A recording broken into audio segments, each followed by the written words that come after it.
নমস্কার বন্ধুরা, মৌসুমি kitchen and ব্লগে আপনাদের সবাইকে স্বাগত। আজ আমি বানাবো চাউমিন, কিন্তু একটু অন্যরকমভাবে। এইভাবে একবার চাউমিন বানিয়ে দেখুন, স্বাদ কিন্তু খুবই দুর্দান্ত হয়। এইভাবে একবার চাউমিন বানিয়ে অবশ্যই আমাকে কমেন্ট করে জানিও যে খেতে কেমন হয়েছিল। তো চলুন বন্ধুরা, আর দেরি না করে রেসিপিটি দেখে নিন। রেসিপিটি প্রথম থেকে শেষ অবধি দেখার জন্য আপনাদের কাছে অনুরোধ রইল। রেসিপিটি বানানোর জন্য প্রথমে একটি কড়া নিয়ে নিয়েছি। কড়াইয়ের মধ্যে পরিমাণ মতো জল দিয়ে তাতে 1 প্যাকেট চাউমিন, 2টো পেঁয়াজ, 1টি টমেটো আর 2টো কাঁচা লঙ্কা দিয়ে দিলাম। সাথে দিয়ে দিচ্ছি 2 চামচ পরিমাণ সাদা তেল।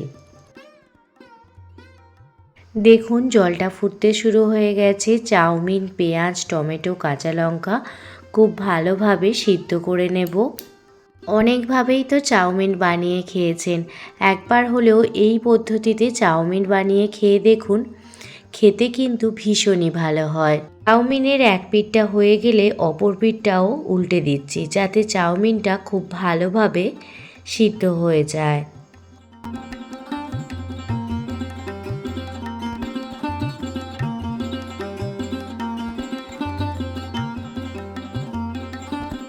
চাউমিনটা 5 থেকে 6 মিনিট ভালোভাবে সিদ্ধ করে নেব।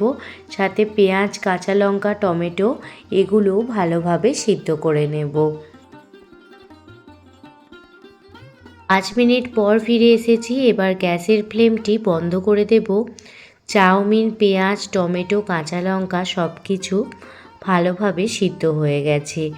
এবার চাউমিনটা একটি ঝাঁঝরিতে ধীরে ধীরে ছেঁকে নেব। এবার চাউমিনটা ছান্তার সাহায্যে ছেঁকে ছেঁকে ঝাঁঝরিতে তুলে নেব। যেহেতু সাদা তেল দেয়া ছিল, সেহেতু চাউমিনটা খুব সুন্দরভাবে ঝরঝরে থাকবে। অবশ্যই চাউমিন সিদ্ধর সময় সামান্য পরিমাণ সাদা তেল দিয়ে দেবেন। সমস্ত চাউমিনটা ধীরে ধীরে ঝাঁঝরিতে দিয়ে দিচ্ছি। তারপর ঝাঁঝরিতে ভালোভাবে চাউমিনটা ছেঁকে নেব।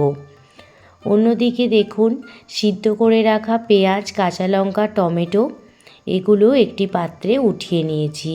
এবার একটি মিক্সার গ্রাইন্ডারের পাত্র নিয়ে নিয়েছি। তাতে সিদ্ধ করে রাখা পেঁয়াজ, টমেটো আর 2টো কাঁচা লঙ্কা দিয়ে দিলাম। দিয়ে দেখুন, খুব স্মুথ নয়, সামান্য দানা দানা থাকবে, এই রকম পেস্ট বানিয়ে নেব। একদম স্মুথ পেস্ট নয়, সামান্য দানা দানা পেস্ট বানিয়ে নিয়েছি।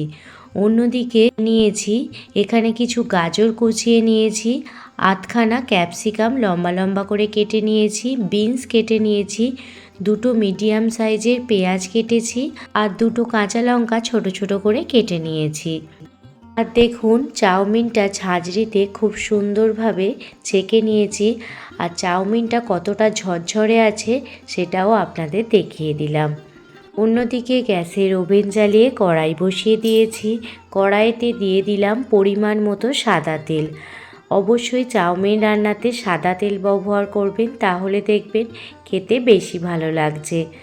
তেল ভালোভাবে গরম হয়ে গেলে 1 চামচ গোটা জিরে আর 2টো কাঁচা লঙ্কা ছোট ছোট করে কুচিয়ে দিয়ে দিয়েছি।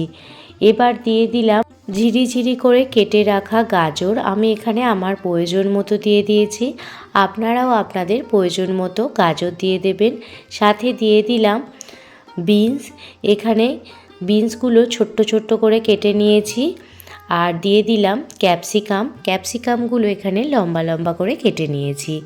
সাথে দিয়ে দিচ্ছি 2টো মিডিয়াম সাইজের টমেটো। টমেটোগুলো ঝিরিঝিরি করে কেটে নিয়েছি। সমস্ত উপকরণ একসাথে দিয়ে দিলাম। এবার গ্যাসের ফ্লেম লো টু মিডিয়ামে রেখে ভালোভাবে নাড়াচাড়া করে সবজিগুলো প্রথমে সামান্য পরিমাণ ভেজে নেব।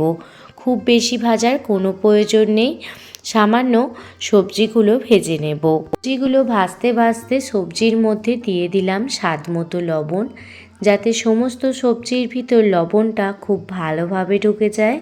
আবারও সবজিগুলো নাড়াচাড়া করে সামান্য পরিমাণ ভেজে নিচ্ছি। সবজিগুলো ভাজতে ভাজতে এখানে দেখুন 2টো ডিম ফাটিয়ে নিয়ে নিয়েছি। তার মধ্যে দিয়ে দিচ্ছি স্বাদ মতো লবণ আর সামান্য পরিমাণ গোলমরিচের গুঁড়ো। সমস্ত উপকরণ ভালোভাবে ডিমের সাথে মিশিয়ে নিচ্ছি। এবার অন্যদিকে একটি পাত্রে কড়াই নিয়ে নিয়েছি। কড়াইতে দেখুন ডিমটা দিয়ে দিলাম। ডিমটা গ্যাসের ফ্লেম লো টু মিডিয়ামে রেখে ভালোভাবে ভেজে নেব। ডিমটা আপনারা প্রথমে ভেজেও তারপর সবজিগুলো দিতে পারতেন, কিন্তু যেহেতু আমি ভুলে গিয়েছিলাম সেহেতু অন্য কড়াইতে ডিমটা ভেজে নিয়েছি। আর এদিকে দেখুন সমস্ত সবজি হালকা করে ভাজা হয়ে গেছে। এই পর্যায়ে যে পেস্টটি বানিয়েছিলাম, সিদ্ধ করা পেঁয়াজ, টমেটো আর কাঁচা লঙ্কার পেস্টটি দিয়ে দিলাম। এবার সমস্ত উপকরণ ভালোভাবে মিশিয়ে নিচ্ছি। একবার হলেও এইভাবে চাউমিন বানিয়ে দেখুন, বাড়ির ছোট থেকে বড় সবাই দেখবেন চেয়ে চেয়ে খাবে। টমেটো, পেঁয়াজ, কাঁচা লঙ্কার পেস্টটি দিয়ে দেওয়ার পর এর মধ্যে একে একে দিয়ে দিচ্ছি টমেটো সস। এখানে আমি আমার প্রয়োজন মতো টমেটো সস দিয়ে দিয়েছি। সাথে দিয়ে দিলাম 1 চামচ পরিমাণ সয়া সস, আর সাথে দিয়ে দিচ্ছি চাউমিন মশলা। আপনারা যে কোনো দোকানে গেলে এই চাউমিন মশলাটি পেয়ে যাবেন। চাউমিন মশলার অর্ধেকটা দিয়ে দিলাম। আপনারা আপনাদের পরিমাণ মতো চাউমিন মশলা বা সস প্রয়োজন মতো দিয়ে দেবেন। এবার সমস্ত উপকরণ ভালোভাবে মিশিয়ে নিচ্ছি। বাজার থেকে চাউমিন মশলা না পেলে ম্যাগি মশলাও দিতে পারেন। এবার সমস্ত উপকরণ ভালোভাবে মিশিয়ে নেওয়ার পর এর মধ্যে একে একে চাউমিনগুলো দিয়ে দিচ্ছি।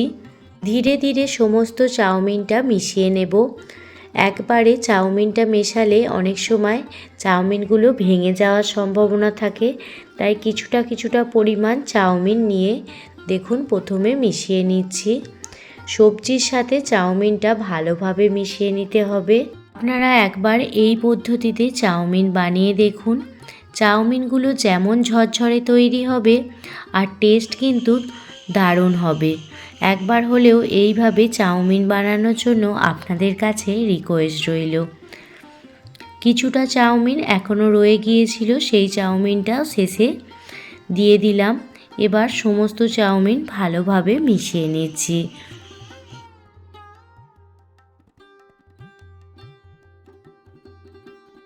সমস্ত চাউমিন ভালোভাবে মিশিয়ে নেওয়ার পর যে ডিমটা ভেজে রেখেছিলাম সেই ডিমটা ছোট ছোট করে টুকরো করে নিয়েছি, আর ডিমের ভুজিয়াগুলো চাউমিনের ওপর দিয়ে দিলাম।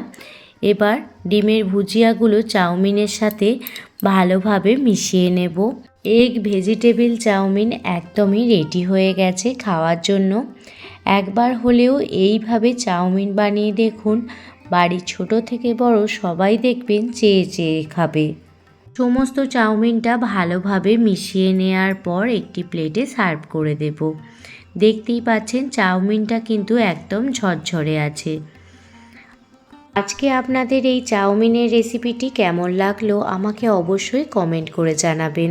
যদি ভালো লেগে থাকে প্লিজ একটি লাইক, কমেন্ট, শেয়ার এবং সাবস্ক্রাইব করে আমার পাশে থাকবেন। সবাই ভালো থাকবেন, সুস্থ থাকবেন, সাবধানে থাকবেন। পুরনো বন্ধু, নতুন বন্ধু সবাইকে জানাই অনেক অনেক ভালোবাসা এতটা ভালোবেসে ভিডিওটি দেখার জন্য। প্লিজ একটি লাইক করবেন। আপনাদের একটি লাইক আমাকে অনেকটা মোটিভেট করে নতুন নতুন ভিডিও বানানোর জন্য।